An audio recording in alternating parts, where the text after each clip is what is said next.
suivez. Vous suivez Entre deux news. Ce soir, dans notre débat, rencontre CAP Côte d'Ivoire et RHDP, le FPI et le PDC RDA absents. En effet, oui, ce mercredi 16 juillet, à Cocody Rivera Golf, un premier dialogue s'est tenu entre le parti présidentiel et la coalition pour l'alternance pacifique en Côte d'Ivoire, conduite par Simone et Yves Gbagbo, et une délégation du RHDP conduite par le ministre Cissé Ibrahima Bakongo, secrétaire exécutif du RHDP. Nous notons cependant l'absence du FPI et du PDC RDA, suscitant des interrogations et spéculations au sein de l'opinion. Ce soir, 4 consultants, sinon 3 déjà présents, nous aideront à analyser ce sujet et ses enjeux. Éric Do, analyste politique, bonsoir à vous. Bonsoir.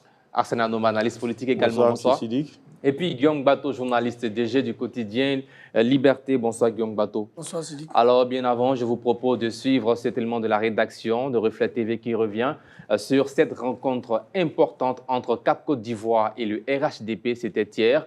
Reportage signé Stéphane Kwasi. Dans le cadre du renforcement du dialogue politique en Côte d'Ivoire, ce mercredi au siège du Mouvement des Générations Capables MGC à Cocody, s'est tenue une importante séance de travail entre une délégation du RHDP, conduite par Cissé Ibrahima Bakongo, secrétaire exécutif du parti, et la coalition pour l'alternance pacifique CAP Côte d'Ivoire, conduite par l'ex-première dame Simone et Yves Gbagbo. Cissé Ibrahima Bakongo a mis un point d'honneur sur la question de l'état de droit. Cette rencontre est la première d'une série. Nous avons été heureux de retrouver nos frères et nos sœurs de CAP Côte d'Ivoire. Nous avons évoqué avec eux les questions qui les préoccupent, mais qui préoccupent aussi certainement beaucoup d'Ivoiriens, auxquels nous avons adjoint d'autres questions. Et nous avons décidé de nous retrouver pour aller dans le détail de ces questions à travers donc, un comité technique que nous allons mettre en place, qui va travailler à la fois sur ces questions, mais également sur un calendrier de rencontres que nous allons donc adopter. Il y a 8 préoccupations qui ont été exprimées, qui nous avaient été déjà adressées par correspondance. Nous avons surtout parlé de l'état de droit, Nous avons parlé donc du respect des engagements que nous prenons tous. Pour dire juste que lorsque nous allons prendre des engagements, il faudra qu'on les respecte, de même que des engagements ont été pris, il faut qu'on les respecte et ainsi de suite. Du côté de la CAP Côte d'Ivoire, la réforme du système électoral reste une préoccupation majeure. Aujourd'hui, c'est le premier contact. C'est ça. Dans ce premier contact, nous avons tenu à exposer à la délégation du RHDP les questions que nous évoquons toujours et qui concernent la réforme du système électoral. Nous en avons parlé, mais nous ne sommes pas entrés en profondeur dans ces détails. Nous sommes tombés d'accord et c'est la première rencontre que nous allons avoir d'autres rencontres et que nous allons approfondir ces questions-là. Une première rencontre qui a lieu 3 mois avant l'élection présidentielle, mais qui soulève de nombreuses interrogations. Les rencontres se multiplieront entre les 2 parties prenantes pour des élections inclusives, apaisées et transparentes, sans oublier que l'absence du PDC RDA de Tidjane Thiam et du FPI de Pascal Affi-N'Guessan à cette rencontre soulève la question de la longévité et la solidité de cette coalition. Et de retour en plateau, Guillaume Bato, quel sens vous donnez à cette rencontre entre CAP Côte d'Ivoire et le RHDP? Je pense que c'est d'abord une bonne chose. C'est une bonne chose que les acteurs politiques ivoiriens se retrouvent pour discuter. Il y a déjà eu par le passé beaucoup de dialogues politiques. L'opposition, depuis plusieurs mois, demandait donc un nouveau dialogue politique. La coalition pour l'alternance pacifique, donc dirigée finalement de fait aujourd'hui par Mme Gbagbo, qui avait écrit donc un certain nombre d'acteurs, y compris le RHDP, a eu gain de cause après plusieurs reports. Il faut s'en féliciter. Je crois que c'est une bonne chose. Et vous avez écouté les 2 responsables des 2 délégations. C'est une première prise de contact. Tous les sujets ont été mis sur la table. Bien entendu, un comité technique va être mis en place et des rencontres vont avoir lieu certainement pour aboutir à des recommandations, puisque que ce soit le RHDP ou la coalition, ce ne sont pas eux qui prennent les décisions. Je veux dire, en tant que parti politique, s'il y a des recommandations faites à l'endroit du président de la République, de l'Assemblée nationale, la commission électorale par exemple, et du gouvernement de façon générale, donc ces recommandations seront analysées. Donc dans le fond, c'est une bonne chose. C'est la preuve qu'on peut se parler en Côte d'Ivoire, on peut parler des questions qui nous préoccupent tout en gardant chacun son autonomie sans que chacun ne puisse déteindre sur l'autre. Bien. Éric Doe, vous, quelle lecture vous faites de cette rencontre? Comme l'a dit Young Bato, on est tous contents de voir que s'ouvre enfin un dialogue entre les acteurs politiques. Je pense que les Ivoiriens seront rassurés déjà de voir que la discussion s'ouvre. Mais je pense que personnellement, j'ai beaucoup plus de points d'inquiétude que de points de satisfaction par rapport à cette rencontre. Comme je l'ai dit, c'est bien qu'ils se rencontrent. On a vu des acteurs qu'on aurait pu imaginer être complètement brouillés par rapport à tout ce qui s'est passé depuis 2010, qui se sont chaudement salués et accueillis. C'est bien, mais derrière, malheureusement, on a l'habitude de ce genre de rencontres qui n'aboutissent finalement pas. Et surtout, je tiens à rappeler que si on part d'aujourd'hui, le 17, nous sommes exactement à 100 jours de l'élection. Donc, je ne sais pas qu'est-ce qui va découler justement de ces discussions. Et j'ai l'impression qu'au final, c'est plus pour la forme et pour, je dirais, soigner un peu l'image qu'on donne aujourd'hui à travers le monde, plutôt que pour réellement avoir des avancées. Est-ce que c'est le seul point d'inquiétude? Si on peut revenir sur ce point d'inquiétude rapidement. Non, il y en a d'autres. On peut parler par exemple du côté de CAPSI, de l'absence du FPI et du PDCI. J'ai vu les réactions du président Afin-N'Guessan qu'on va aborder tout à l'heure. Voilà, qui expliquait ses raisons. Je trouve qu'en termes de leadership au niveau de CAPCI, on n'est peut-être pas assez habitué à avoir une coalition qui en fait n'en est pas forcément une, puisque chacun des membres peut aller comme il veut discuter avec d'autres acteurs. Donc ça fait un peu cafouillage, et j'avoue que ça m'a un peu inquiété. Ensuite, comme j'ai dit, le délai par rapport à tout ce qui a été cité. Madame Simone Gbagbo a dit dans son adresse qu'il y avait 8 points qui étaient, je pense, les 8 points qui étaient à l'ordre de la création de CAPCI qui ont été discutés. Elle a surtout précisé les points les plus importants, les plus urgents, qui concernaient le code électoral, le parrainage sûrement et tout ça. Mais je pense que vu les délais très raccourcis qui restent aujourd'hui, 100 jours, j'ai vraiment peu d'espoir qu'on puisse avoir justement un accord sur ces questions-là. Bien. Arsène Anoma, est-ce que vous aussi vous avez assez de points d'inquiétude que de satisfaction? Sinon, est-ce qu'on peut parler aussi d'un dialogue sincère? Non, moi je n'ai que des points de satisfaction. Et ça dénote que les Ivoiriens, lorsque le besoin se fait sentir, ils peuvent se parler. Ils peuvent se parler sans faux fuyant. Et je suis heureux de cette rencontre-là qui était attendue parce que les réactions que nous avons eues sont des réactions de satisfaction qui étaient attendues par la majorité des Ivoiriens. Et le RHDP, le parti au pouvoir et cette coalition de l'opposition, quoi qu'on dise, qui rassemble la majeure partie des partis politiques de l'opposition, se sont rencontrés, se sont parlé. Et nous avons vu l'atmosphère dans laquelle cette rencontre-là s'est déroulée. C'était une atmosphère bon enfant, de retrouvailles, de gaieté. Et en plus, il a été dit que ce n'est que la première partie et d'autres rencontres suivront. Ça veut dire que l'esprit déjà de la rencontre est à féliciter. Le fond aussi est à féliciter parce que tous les sujets ont été abordés sans langue de bois. Tout a été mis sur la table et les partis ont décidé de se retrouver, autant faire que se peut pour se parler. Maintenant, on se satisfait de cela. On prie Dieu que ça nous amène sur des élections apaisées, que nous souhaitons tous pour la Côte d'Ivoire, parce que depuis 2010, le pays vit en paix. Nous ne souhaitons pas retourner en arrière pour des raisons politiques momentanées. Donc, je pense que en tant qu'analyste politique et puis ivoirien, je me satisfais de cela.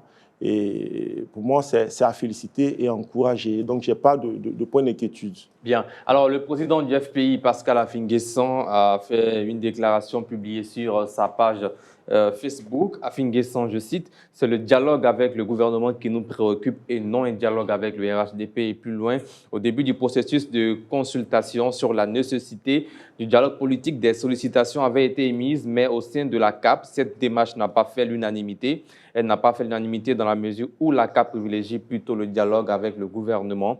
Et c'est ce que nous avons toujours fait. Nous en sommes au 5e dialogue et nous souhaitons en engager un 6e. Donc, c'est le dialogue avec le gouvernement qui nous préoccupe et non un dialogue avec le RHDP. Cela n'a aucun intérêt pour de nombreux partis politiques, membres de CAP Côte d'Ivoire, dont le Front populaire ivoirien. Nous n'avons pas jugé cela nécessaire, comme il s'agit d'une question sur laquelle plusieurs avis divergent. Nous n'avons pas interdit à qui que ce soit de participer à cette rencontre. Pascal Afingé, sans réaction, Guillaume Bateau. Non, moi je pense que le président Afi, là, il est mauvais joueur. Il est mauvais joueur et Eric disait tout à l'heure que ça donne un sentiment de cafouillage. Quand vous êtes dans un groupe, quand le débat se fait, s'il y a une majorité qui se dégage, le plus simple, c'est de s'aligner sur la majorité. Or, selon les informations que nous avons, au sein de CAPSI, en dehors de 3 formations politiques, toutes les autres étaient d'accord pour avoir cette rencontre. Surtout que c'est la coalition qui a demandé cette rencontre. Bon, le président Afi, et le FPI et le PDCI du président Tian, pour des raisons qui leur sont propres, ont décidé de ne pas y être. Mais je dis, présenter les choses comme ça, c'est dommage. D'abord parce que quand vous regardez la délégation du RHB qui s'est rendue au siège du CAPSI, c'est quasiment les mêmes personnalités qui représentent souvent le gouvernement dans les dialogues politiques. Voilà. Le ministre Touré Mamadou, Madame le ministre d'État Arnaud Leto, Madame le ministre Maria Toukone, Madame le ministre Belmont Dogo, etc., etc., et le secrétaire exécutif du RHDP qui, avant, dans les premiers dialogues politiques, elle était encore au gouvernement, y a participé et qui le fait au compte de son parti, puisque le dialogue politique, il faut rappeler, c'est entre le gouvernement et l'ensemble des partis politiques de la société civile. Donc, dans tous les cas, même s'il y avait un dialogue avec le gouvernement, la coalition retrouverait le RHDP et c'est très bien que le point de vue du RHDP est important dans la discussion. Donc, ils auraient pu avoir cette discussion avec le RHDP qui, de mon point de vue, est une porte d'entrée dans la discussion avec le gouvernement. Mais avoir une position aussi radicale, je crois que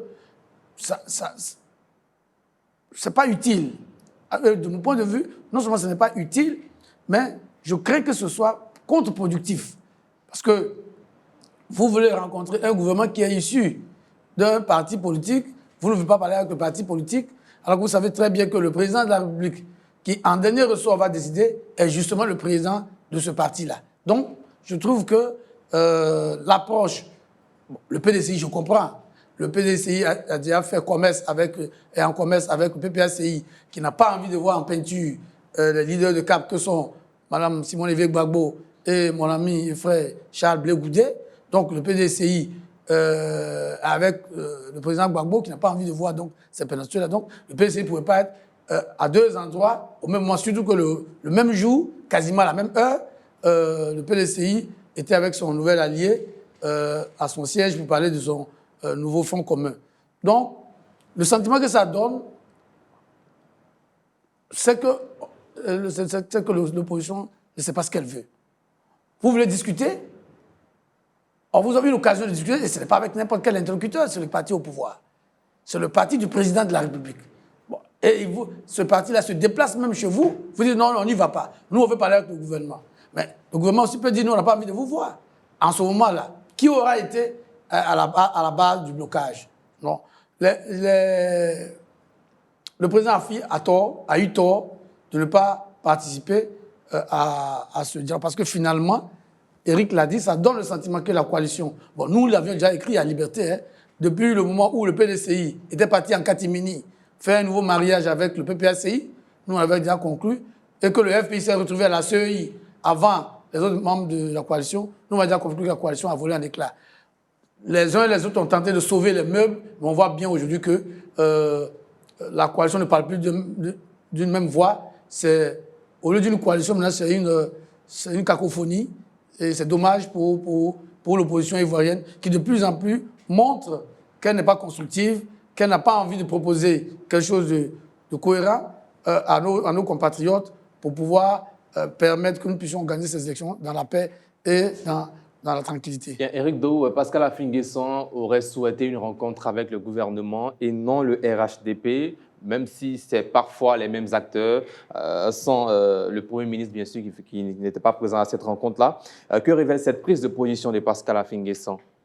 On peut entendre les arguments de Guillaume Bateau, puisqu'effectivement, il y avait 5 ministres présents dans la salle, qui sont membres du gouvernement et à la fois membres du parti au pouvoir. Mais je pense qu'il faut aussi lire un peu plus en profondeur ce que, je pense, à mon sens, que le Premier ministre Affi-N'Guessan demande, c'est de discuter avec le gouvernement parce qu'il part du principe que le parti au pouvoir, puisqu'on sait qu'ils ont déjà eu une alliance avec le FPI, n'est pas en grille digne de confiance. Je sais que M. Cissé Bakongo, dans la conférence de presse qui a suivi, a parlé du respect des engagements. Je pense que peut-être c'était une pique aussi pour rappeler l'épisode du partenariat. Et donc, il est tout à fait normal, à mon sens en tout cas, qu'à l'approche des élections, dans une discussion qui est beaucoup plus serrée aujourd'hui en termes de timing, que les acteurs considèrent qu'il vaille mieux discuter tout de suite avec la personne qui a, on va dire, le pouvoir de décider et la personne qui a, je dirais plutôt, un intérêt au respect de son engagement, puisque l'État de Côte d'Ivoire, c'est quand même quelque chose. Et pour terminer, je dirais que de tout ce qui a été dit, on peut raisonnablement donner raison au FPI de décider de discuter directement avec le gouvernement. Mais on peut donner... C'est ce qui affecte la coalition. Bon, ça, je suis assez d'accord. Je suis assez d'accord qu'il y a un peu de cafouillage à plusieurs niveaux. On l'avait déjà dit sur d'autres sujets qui concernaient la CAPCI. Mais en même temps, je pense que ça fait partie aussi de ce qui a été décidé entre eux au moment de la signature de la coalition. Il y a une sorte de flexibilité. Je n'ai pas vu de remarques négatives venant des partis qui ont assisté à la réunion. Je pense qu'en toute connaissance de cause, ils ont décidé simplement d'y aller parce qu'ils avaient leur intérêt à ça. C'est un peu gênant, c'est vrai, de ne pas voir justement une convergence de points de vue sur ces sujets-là, mais tant qu'ils continuent à aller justement à chercher à obtenir les revendications qu'ils demandent, pourquoi pas. Pour terminer sur le PDCI, parce que là, je trouve que c'est assez important, les raisons aussi, je pense, du refus du PDCI de venir, parce que M. Guillaume Bateau précisait qu'il y avait une autre réunion entre-temps, mais je pense qu'ils auraient pu déléguer quelqu'un d'autre qui a suffisamment de cadres au PDCI, mais je pense que c'est surtout que la rencontre avec le RHDP était prévue depuis, toute la presse savait que c'était le 16 juillet. Tout à fait. Et je pense que c'est surtout parce que actuellement le PDCI est dans un rapport de force. On l'a vu avec le lobbying intense que mène le président à l'international. On a vu le 30 juin le départ des députés de l'hémicycle à la clôture de la session 2025. On a vu des discours assez durs, notamment sur l'emprisonnement de plusieurs cadres de jeunesse de ce parti. Je pense qu'aujourd'hui, ils sont rentrés le PDCI est rentré vraiment à porter cette tenue de bataille et décide aujourd'hui de, je dirais, rendre plus sérieux le débat. Et à cela, il faut ramener l'acteur le plus sérieux dans la discussion, qui est l'État. Bien. Arsène Anoma, est-ce que vous aussi, vous allez dans ce même sens? C'est que Pascal Affi-N'Guessan se méfie beaucoup de la démarche entre Cap Côte d'Ivoire et les RHDP pour question de confiance. Et puis, est-ce que ce refus de participer à cette rencontre, à ce dialogue est stratégique, selon votre lecture, idéologique ou encore révélateur d'un mal profond au sein de cette coalition? Moi, le président du FPI me donne l'image d'un chat qui se regarde dans un miroir et qui se prend pour un lion, en fait. Voilà. Moi, je ne sais pas. Le parti au pouvoir, nous sommes en Afrique, on a nos réalités politiques. Le parti au pouvoir se déplace pour aller à votre siège, pour vous rencontrer, pour amorcer une discussion politique, pour déboucher sur des élections présidentielles. Calme, comme nous le souhaitons tous. En tant que leader d'un parti politique, vous refusez de rencontrer le parti au pouvoir tout en sachant que le gouvernement est l'émanation totale de ce parti au pouvoir. Et comme l'a dit M. Bateau, le président même du parti est le président de la République. Bon, comment voulez-vous obtenir même un début de résolution à vos revendications si vous refusez de discuter avec le parti au pouvoir? Il peut dire qu'effectivement, ce n'est pas le parti au pouvoir qui décide, donc il veut discuter directement avec le gouvernement. Mais le gouvernement est l'émanation du RHDP. Et en plus, le RHDP te propose une discussion. Mais s'il était un dirigeant politique lucide, il serait parti aux discussions, il aurait éprouvé les discussions, il aurait tiré une conclusion de ces discussions et ensuite prendre une décision pour voir si ces discussions-là, ce sont des véritables discussions qui peuvent déboucher sur une résolution de leurs revendications et puis maintenant prendre une position. Mais sans avoir discuté, on reste là et on décide qu'on ne va pas à la discussion parce que ce n'est pas le gouvernement. Quels sont les moyens dont tu disposes à quasiment 3 mois des élections pour amener le gouvernement à accepter de discuter avec toi, si tu refuses de discuter avec le parti au pouvoir? Pour moi, c'est utopique. Et ça demande du fait même que j'estime pour moi qu'il est totalement en déphasage avec l'environnement politique actuel et il ne mérite même pas de diriger le parti qu'il a actuellement. Pour moi, c'est un manque de maturité politique. Refuser d'aller discuter avec le RHDP. Pourquoi? Alors que le RHDP te propose une discussion. Mais c'était l'aubaine encore pour démontrer à la face du monde que peut-être que c'est le RHDP qui est contre la paix, tout. Mais aujourd'hui, tu n'y vas pas. Mais le RHDP a beau rôle de dire qu'il y a une partie de l'opposition qui refuse de discuter parce qu'aujourd'hui, le RHDP est parti pour de la discussion. Et même pour faire un acte d'humilité, c'est déplacer avec une délégation de très haut niveau pour partir au siège de Cap Côte d'Ivoire. Donc pour moi, cette décision-là, c'est une décision inopportune qui dénote également du fait du manque de vision de l'opposition en général et du FPI en particulier. Et c'est ce qui fait que, pour moi, comme je le dis toujours, l'opposition n'a pas envie d'aller à la présidentielle. Parce qu'elle sait que les Ivoiriens ont lu sa démarche. Non, et les Ivoiriens... le FPI ou l'opposition, parce non, que l'opposition a accepté je suis en train d'imager. Pour moi, je me dis, bon, c'est vrai, l'opposition a accepté. Mais dans le fond, pour moi, l'opposition sait qu'elle ne gagnera pas la présidentielle. Donc, elle est dans des manœuvres dilatoires. Maintenant, lorsque vous parlez de stratégie, pour moi, je ne pense pas que ce soit une stratégie. Ce n'est pas une stratégie, c'est plutôt le signe que la coalition Cap Côte d'Ivoire est divisée. Parce qu'Afin Guessan a quand même vécu une expérience entre son partenariat FPI et RHDP. Mais on ne fait pas la politique avec les émotions. On ne fait pas la politique avec les émotions. On ne fait pas la politique avec les émotions. La politique, c'est la seule appréciation des réalités du moment. On peut aujourd'hui nouer une alliance avec quelqu'un. Si l'alliance ne se passe pas bien, mais s'il y a des réalités nouvelles qui t'imposent de discuter avec ce partenaire, où hier ça n'a pas été, vous discutez. Vous discutez. Le PPACI aujourd'hui se retrouve en discussion en alliance avec le PDCI. Mais pourtant, le PDCI, en son temps, en 2010, a appelé à voter contre Gbagbo. Le PDCI était au gouvernement avec le RHDP jusqu'à ce qu'il sorte du gouvernement, je crois, en 2019, je crois. Donc, dire que parce qu'on a eu une aventure malheureuse avec le RHDP, aujourd'hui on refuse de parler au RHDP, pour moi c'est puéril.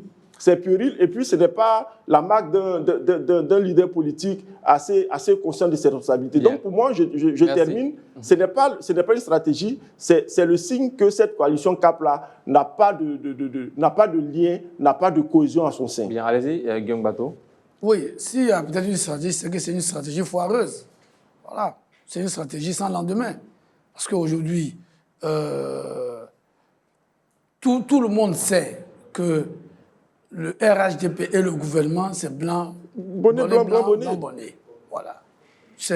Même si ce n'est pas quasiment la même entité, c'est quasiment comme refuser de discuter avec le RHDP. Alors qu'on a réclamé la discussion à quoi et à cri. Je crois que ce n'est pas très futé en termes de stratégie. Maintenant, vous abordez le partenariat RHDP. Mais qui dit que le partenariat est échoué du fait du RHDP? Nous, par exemple... C'est ce que dit le FPI. C'est pas ce que dit tout le FPI. C'est ce qu'il va dire. Moi, par exemple, je suis sur votre plateau, je suis ancien membre de la direction du FPI, militant du FPI. Avec d'autres camarades, on estime que le partenariat a échoué par la faute de M. Afin Guessan. Voilà. Donc, on ne peut pas... Le partenariat avec le RHDP, s'il y a eu un échec, c'est de la faute du président Afin Guessan qui n'a pas su apprécier les avantages et qui a voulu détourner le partenariat à son seul profit. Voilà. Donc, il ne peut pas aujourd'hui... Et c'est la même attitude qu'il a aujourd'hui avec ses amis de CAPSI. Vous avez un groupe, vous faites un débat démocratique, il y a une majorité qui se dégage, et vous, parce que vous voulez que quelque chose se fasse comme vous le souhaitez, vous sortez du groupe. Parce que ça, c'est du vrai sabotage. Parce que, in fine, qu'est-ce qu'ils vont obtenir comme résultat? En affaiblissant leur propre coalition. Aux yeux de l'opinion, aux yeux du parti au pouvoir et du gouvernement, même si le gouvernement va venir discuter avec eux, avoir leurs attitudes, et c'est pour ça que le secrétaire exécutif a parlé du RHDP, M. Bakongo a parlé d'engagement. Parce qu'aujourd'hui, est-ce que ceux qui ont rencontré le parti au pouvoir peuvent prendre des engagements au nom de la coalition et assurer les interlocuteurs que tout le monde va appliquer? Non. L'exécution de ces engagements. C'est ça. Bien. Donc tout ça, M. Afi, je crois que, comme nous le souhaitons, nous d'ailleurs au niveau du courant du FPI Démocratie et Valeurs, il est fatigué. Il est fatigué comme son mentor Gbagbo Laurent. Je crois qu'il faut qu'ils prennent leur retraite pour que la gauche ivoirienne puisse avoir de nouveaux leaders qui ont plus de vision, parce que ce qu'on voit, c'est plutôt un leadership de cuisine. Merci Guillaume Bato. Nous sommes rejoints par Chéri Balé. Bonsoir à vous. Bonsoir. Alors, quelle lecture faites-vous de la rencontre Cap Côte d'Ivoire et le RHDP, Afin Guessan, qui explique son absence du fait qu'il aurait souhaité au sein de cette coalition une rencontre avec le gouvernement et non le parti au pouvoir? Réaction? Oui, je suis entièrement d'accord avec lui parce qu'en principe, le RHDP, c'est différent du gouvernement, même si ce sont les mêmes acteurs que nous voyons. Et en sa qualité d'ancien Premier ministre, il sait très bien ce qu'il dit. Il ne s'agit pas, quand l'opposition a demandé le dialogue politique, c'était le dialogue de tous les partis et de la société civile avec le gouvernement, pas avec un parti politique fut-il au pouvoir. Donc, il y a 3 choses à relever. La première, c'est que ce n'est pas au RHDP de mener le dialogue politique, mais au gouvernement. La deuxième chose, c'est que Cap Côte d'Ivoire n'est pas la seule coalition de l'opposition. Il aurait fallu qu'il y ait une rencontre entre le gouvernement et toutes les coalitions. C'est certainement pour cela que le FPI et le PDCI n'ont pas participé à cette rencontre, parce que ce n'est pas le RHDP qui décide, c'est le gouvernement qui décide. Ensuite, la troisième chose, c'est la nécessité d'un vrai dialogue. Nous sommes à 3 mois des élections. Il y a beaucoup de questions qui ont été soulevées par la coalition de l'opposition. Qu'est-ce qui est encore possible de faire? En tout cas, il est impératif qu'il y ait un vrai dialogue pour que toutes ces questions-là soient abordées, qu'ensemble, toute l'opposition, et non seulement Cap Côte d'Ivoire, puisse décider de ce qu'il est encore possible de faire pour sauver les élections à venir. Guillaume Bato, Oui, je voudrais faire une précision. C'est le CAPSI qui a écrit au RHDP. Ça aussi, souvent, on l'oublie. Oui. Ce n'est pas une initiative du RHDP. La coalition, quand elle s'est mise en place, finalement, après tout ce qu'on a vu, a adressé des correspondants à un certain nombre d'entités. Et je crois que dans même l'intervention d'un des responsables du PDCI, M. Ezalé, il a bien expliqué. Ce sont eux qui ont adressé des courriers à plusieurs entités. L'Union africaine, l'Union européenne, la CEDEAO, les chefs traditionnels. Et on a même vu une délégation de cette coalition se rendre au siège de la Chambre des rois et chefs traditionnels à Yamoussoukro. Donc, c'est CAPSI qui a demandé une rencontre avec le RHDP.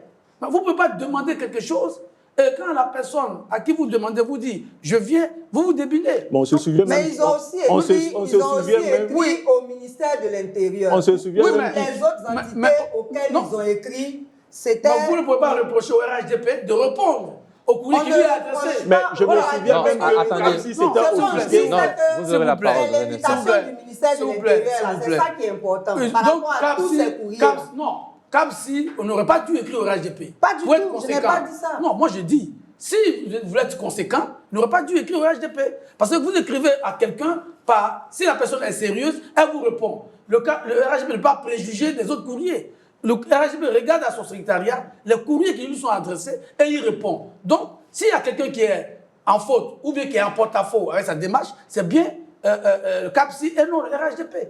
Donc, On n'est pas en train d'accuser Monsieur Afik, ça ne pas se on est en train réfugier. de dire Ne pas se réfugier que derrière le c'est fait. le ministère de l'Intérieur, là, c'est lui, nous, on attend. Toutes les autres entités, oui, mais là, donc vous n'êtes c'est plus leur là. droit de leur écrire, Oui, c'est leur mais droit non. aussi de répondre, mais c'est Mais pas on ça ne le peut plus pas important. reprocher au RHDP d'avoir accepté la rencontre. Mais qui leur reproche ça? C'est ce que vous semblez faire. Non, c'est ça, j'ai l'impression. C'est ce que vous semblez faire. Non, Parce que, moi, par j'ai exemple, pas Non, reproché. on ne parlera pas en même temps. Pas du Oui, tout. j'étais en train de Allez-y, finir. Guillaume J'ai Bateau. dit Ensuite, vous seulement allez que prendre la parole. c'est pour le gouvernement là qui importe. Oui, mais Sinon, on peut pas mais reprocher Merci à à la Fernando répondu. Noma, merci plus Chéri Balé. Allez-y, Guillaume Bateau. Madame Balé, On je fait crois quoi, ça? qu'il faut que les acteurs, notre vie politique et sociale, se prennent au sérieux. Voilà. Si vous ne voulez pas discuter avec le RHDP, vous ne lui écrivez pas. Si vous lui écrivez, c'est que vous attendez quelque chose de ce groupement politique. Mais le RHDP ne peut pas présumer des autres courriers que vous devez adresser aux autres. Si c'est le ministère de l'Intérieur qui vous intéresse, vous allez au ministère de l'Intérieur. Voilà. Bien. Au lieu de Mais faire ils ont beaucoup écrit le Merci, ministère de Guillaume le Bateau. ministère de l'Intérieur n'a Merci. pas répondu, on ne peut pas le reprocher au Merci, RHDP. allez-y. Non, ce que Merci. je voulais Pourquoi le dire, RHDP? c'est qu'en son temps, On dit que la c'est pas coalition le plus CAP s'était important. offusquée du fait que le RHDP n'avait pas vite répondu à son invitation pour une rencontre. Aujourd'hui, le RHDP répond à son invitation. Il se trouve encore des gens pour dire que pourquoi est-ce que le RHDP répond et que ce n'est pas le gouvernement. Mais comme l'a dit M. Bateau, des courriers ont été envoyés, le RHDP a marqué sa disponibilité à dialoguer. On ne peut pas lui reprocher du fait d'aller au dialogue. Qui le lui reproche? Voilà, on ne peut pas lui Bien. reprocher. Merci Arsène Noma. On marque une coup de pause, on revient juste après pour la suite de ce débat sur ce même sujet. Voilà, nous sommes de retour de la pub et dans cette émission, nous parlons bien sûr de la rencontre entre Cap Côte d'Ivoire et le RHDP. Alors, l'autre question qu'on se pose, c'est est-ce que la CAP de Simone Gbagbo sera capable de parler demain d'une seule voix? Avec tout ce qu'on voit au sein du parti et de la coalition, on a vu l'opération des parrainages. Certains partis ne font pas le parrainage citoyen, d'autres le font. On voit des rencontres également, chacun fait ce qu'il veut et prend son chemin. Réaction? Oui, c'est vrai que, comme on l'a dit quasiment tous, hein, c'est assez gênant à voir quand même ce manque de cohésion au sein de la coalition. Mais comme je dis, il peut s'agir simplement aussi de la manière dont ils ont décidé de fonctionner, puisqu'il n'y a pas eu vraiment de déclaration de part et d'autre pour se plaindre justement de ces agissements. Moi, je trouve simplement que, comme Guillaume Bateau l'a dit, le simple fait de recevoir la délégation du RHDP n'aurait pas changé grand-chose sur les revendications à rencontrer le gouvernement. Donc, ça aurait pu se faire, pas forcément avec la présence de M. Afinguessan ou d'un cadre influent du PDCI. Ils auraient pu envoyer juste quelqu'un pour représenter, pour au moins donner cette image de cohésion au sein de la CAP Côte d'Ivoire. Mais d'un autre côté aussi, je pense qu'on en fait peut-être un peu trop, justement, par rapport à cette absence, sachant que, justement, il y avait des raisons qui ont été évoquées qui sont totalement acceptables. Bien. Et on voit aujourd'hui également une rencontre de la conférence des présidents de la coalition pour une alternance pacifique en Côte d'Ivoire, voilà, chez Simone Gbagbo. Mais cette rencontre a lieu sans Pascal Afinguessan. Ça soulève encore des interrogations. Oui, tout à fait. Effectivement, oui. Peut-être qu'on assiste et bien d'autres présidents qui sont absents, en dehors même du FPI et du PDC-RDA. On assiste peut-être au début d'un divorce. Moi, je ne veux pas jouer les Cassandres pour le moment. Je pense qu'on va attendre de voir un peu les réactions des uns et des autres avant de se prononcer. Bien. Conséquence de cet acte, ces absences sur l'opinion, sur l'opposition ivoirienne en général? Non, mais en fait, ça dénote du fait que l'opposition ivoirienne ne peut pas se coaliser, ne peut pas se fédérer en une seule entité homogène pour aller face au parti au pouvoir. Ça démontre aussi du fait qu'il y a des antagonismes tellement forts au sein de cette opposition-là qu'elle n'est pas capable de faire fi de ces antagonismes-là devant, je peux dire, des raisons politiques supérieures pour offrir une alternative aux citoyens ivoiriens. Parce que, en fait, ce n'est plus, pour moi, ce ne sont pas peut-être tant des raisons politiques qui sous-tendent toutes ces divisions. Il y a d'autres raisons souterraines qui font que cette opposition a du mal à parler d'une seule voix. Alors, autant pour moi, Pascal Afinguessan est bel et bien présent à cette rencontre. Voilà, dans les images, on le voit, il est bien présent à cette rencontre. Alors, est-ce que Cap Côte d'Ivoire est finalement victime du Front commun de Laurent Gbagbo? Oui, en partie, parce qu'on sait que la stratégie du président Gbagbo, depuis qu'il est revenu de l'AE, sa stratégie est de casser la gauche ivoirienne. Voilà, il a dit publiquement, son rôle n'est pas d'unir la gauche. Et donc, depuis son retour en Côte d'Ivoire en 2021, tout ce qu'il a fait, c'est d'essayer de casser toute dynamique à gauche. Bon. Il est resté longtemps dubitatif. Il a attendu que Mme Gbagbo travaille pendant plusieurs mois à mettre en place cette coalition Cap Côte d'Ivoire. Il est allé lancer son fameux appel à Benoît, qui a été un échec retentissant. Tout ce qu'il a trouvé à faire, c'est d'aller débaucher pour le PDCI à Cap-Si pour s'acoquiner. Bien entendu, ça crée tout ce désordre. Mais je crois qu'au-delà de tout ce qu'on voit, c'est l'échec de la stratégie de l'opposition. Moi, j'ai toujours été contre des coalitions sans véritable fondement, sans véritable projet. Voilà. On peut se mettre ensemble dans un pays, c'est normal. Nous-mêmes, nous avons fait un partenariat RHDP à l'époque qui avait été décrit, mais il y avait des objectifs qui étaient nobles. Mais on ne peut pas se mettre ensemble juste parce que on veut que le parti au pouvoir dégage. Voilà, juste ça. Parce que c'est ce à quoi on assiste. Même quand vous prenez le fonds commun, qu'est-ce qui unit véritablement le PDCI et le PPACI? Rien du tout. Rien du tout. Le président Gbagbo, comme je l'ai dit sur d'autres plateaux, le président Gbagbo et le PDCI sont des adversaires, j'allais dire... Ancestraux, longtemps. Oui, mais originels. Originels, oui. Voilà. Le Front populaire ivoirien, qu'a mis sur pied le président Gbagbo à l'époque avec ses camarades, c'était vraiment contre la politique du PDCI-RDA. Et on l'a vu, quasiment le dernier épisode, c'était 2010, où le président BDP, à son âme, le PDCI, ont appelé à voter pour le président Ouattara, pour battre le président Gbagbo. Mais c'était évident, il y avait la coalition, oui, le groupement des partis politiques RHDP. Aujourd'hui, ce rapprochement entre M. Thiam, qui est assis maintenant à Paris et qui fait des vidéos, et M. Gbagbo, qui est quasiment invisible, parce que toutes les activités qui se font en quelques-unes, on ne le voit pas. Donc, qu'est-ce que ça peut donner? C'est la même chose à Cap-Si. À l'époque, Mme Gbagbo a réuni et le PDCI, et le FPI, et le COGEP, et d'autres groupements aux idées inconnues. Donc, ça ne peut pas marcher. Si on ne se rassemble pas sur un projet solide, avec des objectifs bien précis, ça ne peut pas marcher. Juste parce qu'on a une période électorale, on veut que le parti au pouvoir dégage, on appelle tout le monde dans le quartier, venez, on va se retrouver. Ça ne peut pas marcher. Bien. Donc, Cap-Si, Front commun, tout ça va connaître le même destin, c'est-à-dire juste pour faire de la figuration. Et on va prendre acte des élections. Et puis après, bon, peut-être que Cap-Si, comme ils ont commencé à discuter avec le parti au pouvoir, peut-être que ça va continuer après les élections, pour les législatives, pour les autres élections. Je n'en sais rien, mais on voit bien que rien de bon ne va sortir de ces coalitions parce qu'il n'y a pas de fondement solide. C'est plutôt des paniers à crabes qu'on nous sert. Bien, Pécheur Balé, votre lecture de ces propos de Simone Gbagbo hier, nous avons décidé de nous rencontrer pour parler dans les détails des questions à travers un comité technique que nous allons mettre en place et qui va travailler sur ces questions, mais également sur un calendrier de rencontre parce que c'est une première. Elle n'était pas du tout attendue, elle était inespérée, mais Dieu a fait en sorte qu'elle ait lieu. Nous le disons merci. Et également, plus loin, dit que cette rencontre-là n'a pas permis d'aller dans les détails, que lors des prochaines rencontres, ils pourront aller dans les détails, a promis Cissé Ibrahima Bakongo. Comment vous réagissez? Oui, avant de réagir à cette question-là, je voudrais faire deux précisions importantes.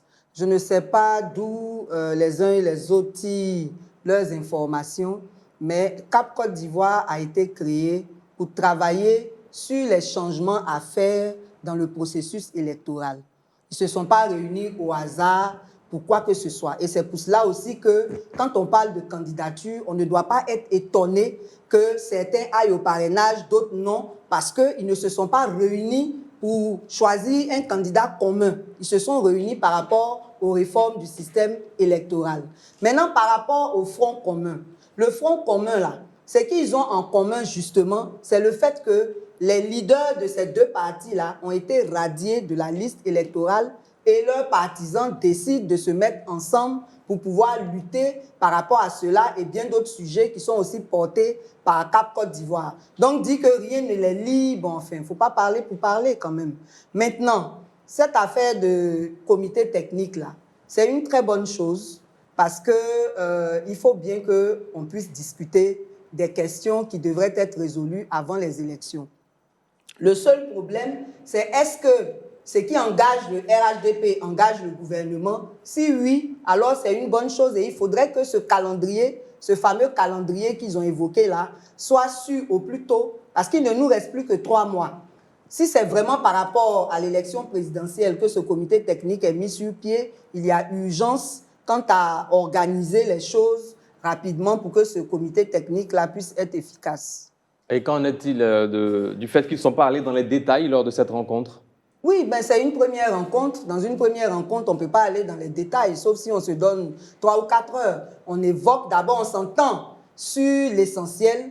Est-ce qu'on est d'accord pour parler ensemble, pour travailler ensemble? Sur quoi on pense qu'on va travailler? Comment on va le faire? Je pense que c'est ce qu'ils ont fait. Après, ils vont entrer dans les détails. Je suis déjà plutôt d'accord avec Mme Gallé sur un point. Je pense qu'il ne faut pas réduire non plus la coalition, les différentes coalitions à des questions purement électoralistes. Ça a été précisé dans les documents qui, justement, sous-tendaient toutes ces coalitions qu'il y avait un objectif commun. D'un côté de CAPCI, c'est d'obtenir des élections dans des conditions acceptables, et du côté du Front commun, c'était de réintégrer les différents candidats sur la liste électorale. Donc, je pense que au lieu de leur faire ce procès-là, il faut surtout, je pense, éviter de mettre de l'huile sur le feu. Il n'y a pas vraiment d'antagonisme, à mon sens. Je pense que le mot est un peu fort. Je pense qu'il y a surtout une divergence dans la méthodologie. On a d'un côté des modérés qui veulent aller lentement et sûrement, et des gens qui veulent aller beaucoup plus rapidement, peut-être parce qu'eux aussi ont l'habitude de traiter avec le parti au pouvoir, avec ce gouvernement, et ils savent qu'il ne faut pas forcément leur faire entièrement confiance dans les démarches. Bien, Arsène Anoma, quels sont les dangers d'un dialogue sans certains partis politiques? Lesquels? Le PDCI, le PPACI et autres. Bien sûr. Bon, mais les enjeux, pour moi, je pense, je le dis, le gouvernement l'a dit plusieurs fois. Ils iront aux négociations. Le gouvernement a le dit, il pourra aller au dialogue, mais aller au dialogue ne veut pas dire donner satisfaction à l'opposition sur ses revendications. Donc pour moi, les enjeux d'un dialogue sans l'opposition, déjà même, l'opposition même est divisée. Donc pour moi, le dialogue se fera avec les partis de l'opposition qui désirent dialoguer. On obtiendra certainement des résultats. On souhaite qu'il y ait des résultats. Mais comme l'a dit mon frère Erido tout à l'heure, une élection acceptable pour le parti au pouvoir et pour le gouvernement, les élections, le calendrier électoral et l'environnement électoral actuel est acceptable. Est acceptable. Donc pour eux... Acceptable pour qui? Non, c'est acceptable pour le gouvernement, c'est acceptable pour le gouvernement. Bien. Le calendrier actuel est acceptable. Donc pour eux, l'élection se tiendra dans les conditions actuelles. Bien. Donc pour moi, je ne pense pas que toute l'opposition se coalise pour aller à une négociation ou qu'il soit divisé comme on le voit et que sera acté, ça ne changera rien en fait. Bien. Je vous concède 30 secondes. Oui, je pense que, juste pour rebondir sur, on m'a fait remarquer que les coalitions sont entendues sur les questions. Mais vous voyez, quand il n'y a pas de fondement, c'est ce à quoi on assiste. Même qu'elles entendent sur les conditions de négociation et que vendredi, pour qu'on parlait de CAPCI par exemple, et disent qu'il ne faut pas la CEI parce qu'ils ne la reconnaissent pas, parce que c'était ça tout l'agenda, et que lundi, certains membres de CAPCI se retrouvent, c'est la preuve manifeste que ce n'est pas vraiment solide. Maintenant, moi je crois qu'il ne faut pas... cette discussion a le mérite d'avoir lieu, mais il ne faut pas non plus rêver. Je ne vois pas comment cette discussion, le rythme qu'elle va prendre, va influencer je vais dire fondamentalement, le processus électoral en cours. Dans une dizaine de jours, on va ouvrir la liste, pour recevoir, la CEI va ouvrir la période de réception des candidatures. Chacun de ces partis-là est engagé. Non, c'est dans un mois. C'est pas non, c'est le 25 juillet. C'est le 25 juillet que ça commence. Et ça se termine le 26 août. Donc, nous sommes aujourd'hui le 17 juillet, donc c'est dans moins de 10 jours. Dans moins de 10 jours, la CEI va commencer à recevoir la candidature. Tous ces partis-là, pour la plupart, sont engagés dans l'opération de parrainage qui n'est pas évidente. Le parti au pouvoir attend la désignation de son candidat, la réponse de son candidat désigné pour aller en campagne. moi, si on ne rêve pas, on sait très bien que c'est juste à la marge, par exemple sur les questions de financement de la campagne électorale, sur les questions de découpage électoral, puisque le découpage électoral c'est pour les élections législatives, pas pour la présidentielle, puisque dans les revendications que CAPSI met sur la table, il y a ces questions-là, financement des élections, découpage électoral, sécurisation du processus. Sur ces questions-là, peut-être oui. Mais sur la réforme du code électoral, la réforme de la CEI, je crois qu'il ne faut pas rêver.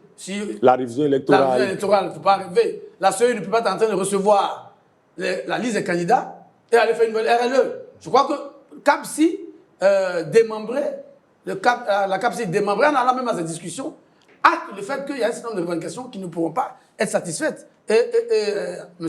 Arsène a bien raison, il dit, engager une discussion, ça ne veut pas dire donner satisfaction à tout ce que...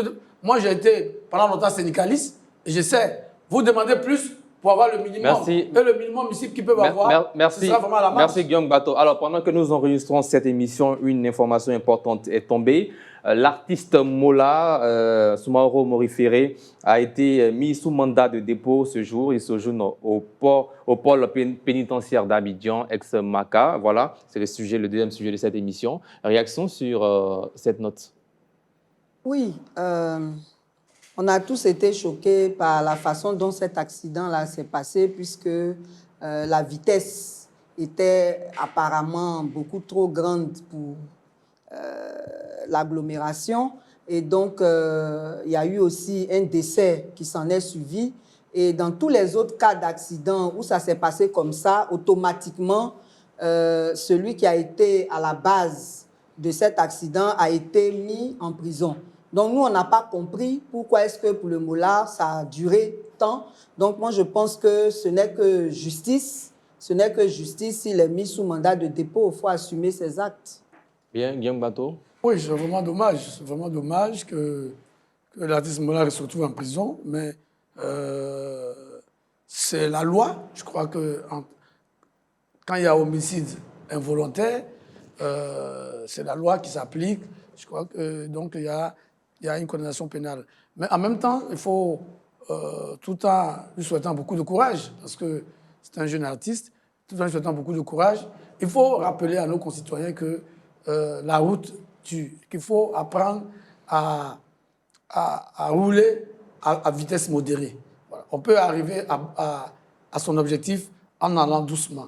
Il ne faut pas donner le sentiment que seule la vitesse peut nous permettre d'atteindre notre destination. Vraiment, mes condoléances encore à la famille de la victime et beaucoup de courage à l'artiste Mola. J'espère que tous ses amis lui apporteront le soutien nécessaire, que très rapidement, il nous reviendra sur la scène artistique. Arsène Anoma. Non, moi, ce que je pourrais dire d'abord, répondant à Mme Puchérik Balé, je dirais que tous ceux qui ont été mis en cause dans des accidents où il y a eu des dégâts importants ou morts d'hommes ont été incarcérés. Mais lui, dans son cas, ils ont été incarcérés immédiatement parce qu'ils n'étaient pas blessés. Lui, dans son cas, l'accident lui-même, il était gravement blessé. Il est opéré, ouais. Donc, on ne peut pas raisonnablement enfermer quelqu'un qui vient d'être opéré à la suite de cet accident. Ça s'est déjà fait dans ce pays. Donc, on attendait, je pense que le procureur attendait d'avoir son pronostic vital s'il était prêt à être incarcéré. Et dès que je suppose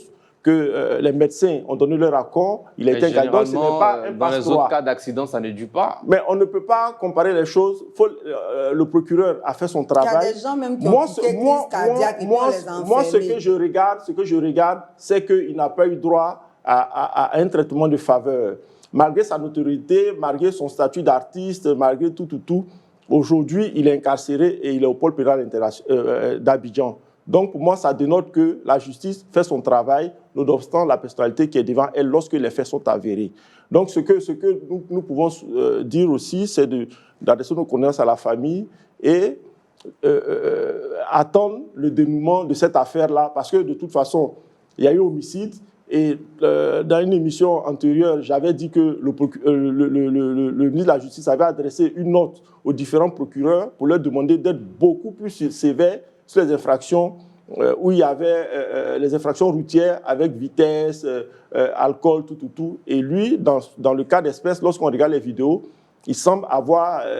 c'est la vitesse démesurée du véhicule qui a produit cela. Donc, les circonstances semblent être aggravantes pour lui et je ne pense pas que du fait qu'il soit molard, il aurait un traitement de faveur. La justice fera son travail en toute impartialité. Éric Daou.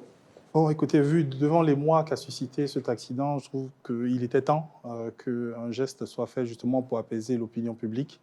Moi, ce que je veux pointer du doigt, c'est surtout toutes les négligences qui ont pu entraîner cet accident, que ce soit dans l'importation des véhicules, l'homologation de ces véhicules sur le terrain, la sécurisation des voies routières. Il y a beaucoup de choses sur lesquelles on devrait réfléchir en dehors justement de ce qui devait être fait urgemment, qui est de montrer que la justice ne regarde pas les individus avant d'agir. Et pour vous, cette affaire a été bien traitée? Oh, je ne saurais pas dire. Il faudrait peut-être la comparer, comme Madame dit, à la sévérité sur d'autres affaires. Mais effectivement, je pense que ça a joué aussi que l'opinion publique demande que la justice soit autant sévère qu'elle l'est avec des inconnus, des anonymes. Bien. Vous estimez que la justice n'a pas été sévère sur cette affaire, bien qu'il soit condamné? Non, il est incarcéré, pas encore condamné. En fait, quand l'affaire a éclaté, on a été surpris. Plutôt que ce soit la police ou la justice qui fasse un communiqué, c'est le ministère des Transports qui a annoncé qu'ils étaient en train de faire une enquête. Alors que là, il y a eu mort d'homme. Donc ça devient une affaire criminelle. À notre sens, c'est la police ou la justice qui devait d'abord faire son communiqué. Ça, c'est d'un.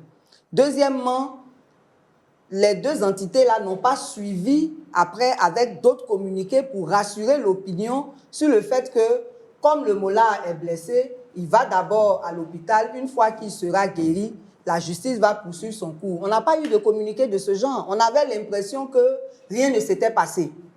Alors que sur d'autres affaires, il y a une promptitude, soit de la police ou, comment on appelle ça, de la justice, pour faire des communiqués afin de sensibiliser quand même l'opinion sur la situation et sur les mesures qui sont prises par rapport à ces cas-là. Donc, on avait l'impression qu'il y avait vraiment une certaine complaisance dans la gestion de ce dossier. Donc, on n'est pas contre le molard, mais on dit que quand chacun agit, il faut qu'il assume ses actes. C'est un homicide, certes involontaire, mais on aurait souhaité une réaction plus rapide de la justice. Guillaume Bateau, pour terminer. Oui, pour terminer, je dis que sur tous les accidents d'une certaine ampleur, le ministère des Transports a toujours des services... Maintenant, excusez-moi, je disais tout à l'heure qu'il y a des prisonniers qui ont été emprisonnés, bien qu'étant mal portants, bien qu'étant blessés, mais Mola, il est aujourd'hui détenu, à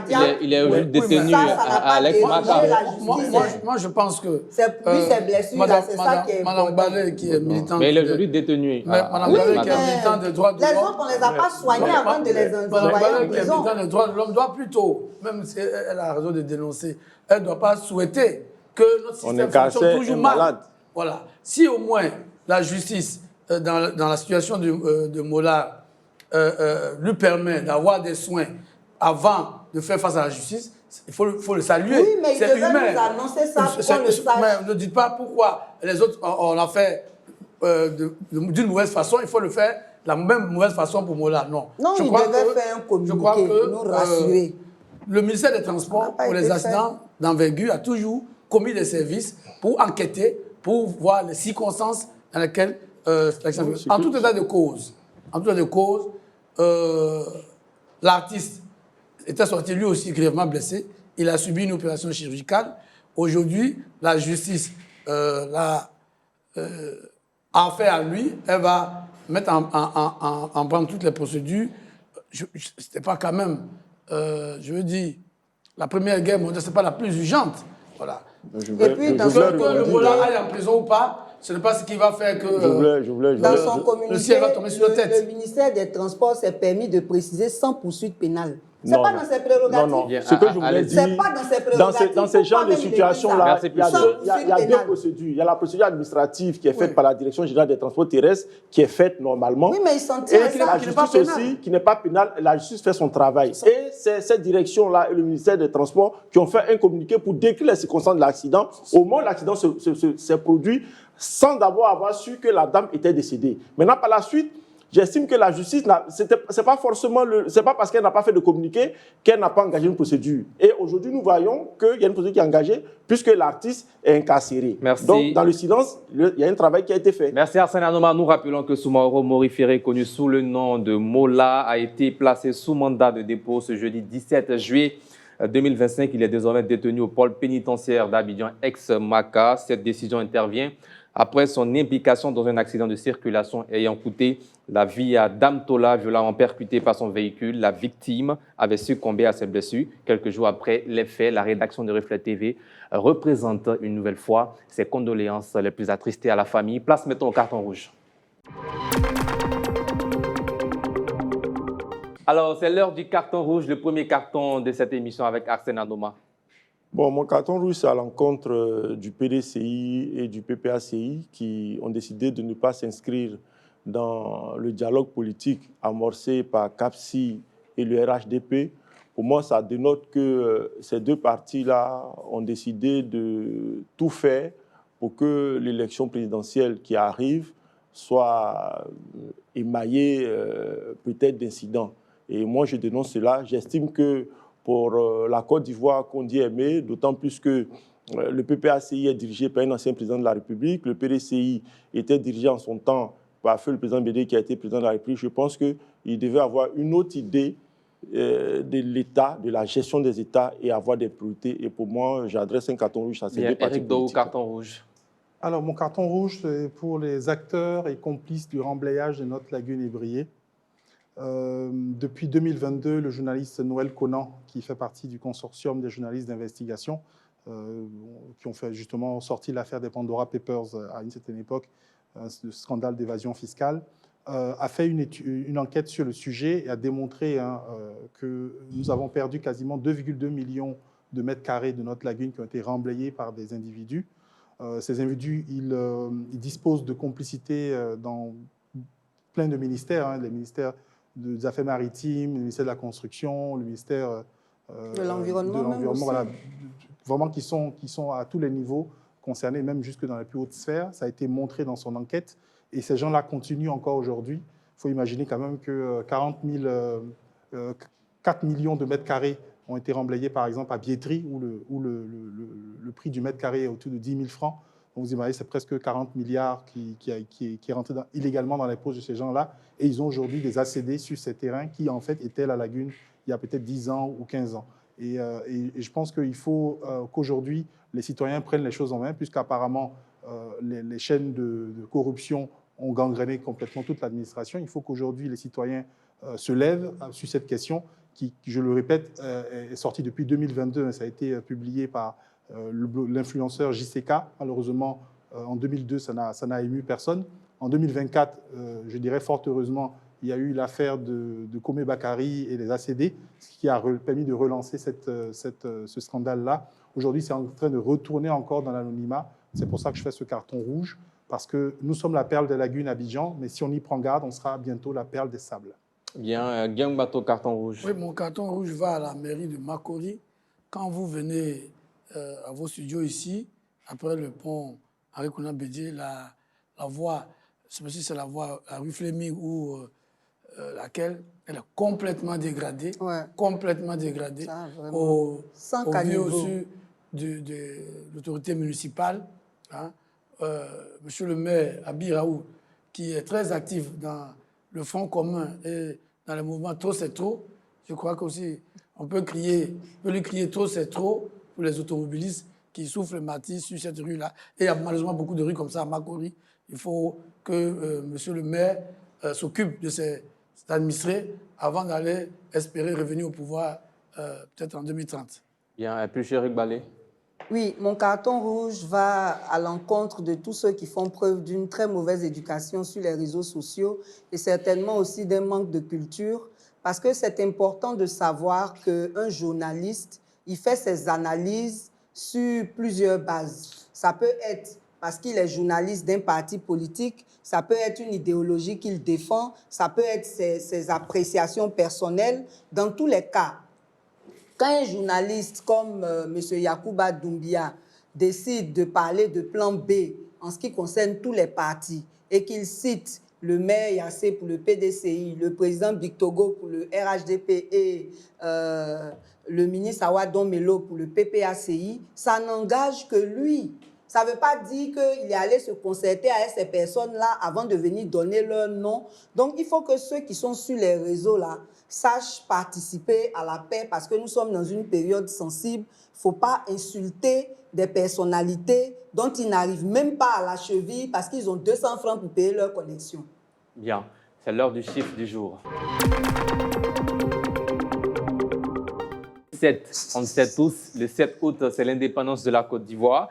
Alors, le 7 août 2025, la Côte d'Ivoire célébrera son 65e anniversaire d'indépendance. Et cette année, c'est la ville de Bouaké qui a été choisie pour abriter les festivités officielles. L'annonce a été faite par le ministre des Transports, Amadou Koné, par ailleurs maire de la commune de Bouaké. Une célébration de l'indépendance, de la paix et de l'unité nationale placée sous le signe de la ferveur et du rassemblement. Réaction sur le choix de Bouaké, qui est votre ville où vous avez fait l'université, puis Chéric Balé. Oui, on est de la première promotion. Je n'ai pas bien suivi, j'étais encore dans mon carton rouge. Bien, je disais que la célébration de l'indépendance cette année se fera à Bouaké. Ah, ok, d'accord. Bon, c'est une année assez cruciale et Bouaké est quand même la deuxième ville du pays et ça a été aussi la base arrière de la rébellion à l'époque. Donc, je pense que si on célèbre l'indépendance là-bas en une année électorale, c'est une très bonne chose. Ça va permettre aussi de certainement rassurer les populations de là-bas sur la bonne volonté des autorités à vouloir que tout se réalise dans la paix. Bien, Guillaume Bato, indépendance tournante à Bouaké cette année. Je crois qu'il faut saluer cette décision. Il faut que les indépendances tournantes reviennent. Parce qu'on a vu à l'époque du président Houphouët-Boigny, ces occasions ont permis à l'État de faire un certain nombre d'investissements dans plusieurs capitales régionales. Donc, c'est une bonne. Ça permet aussi aux populations de l'intérieur du pays de communier avec notre armée, avec tout le système institutionnel. Et ça permet de mettre une lumière sur les réalités. Parce qu'il y a aussi des difficultés. Et ces occasions-là sont bonnes pour que les décideurs au plus haut niveau se rendent compte d'un certain nombre de réalités, des difficultés à prendre en compte. Parce que c'est bien que le défilé se fasse à Abidjan, mais en tout cas, moi, je suis partant pour que chaque année, on puisse faire le tour.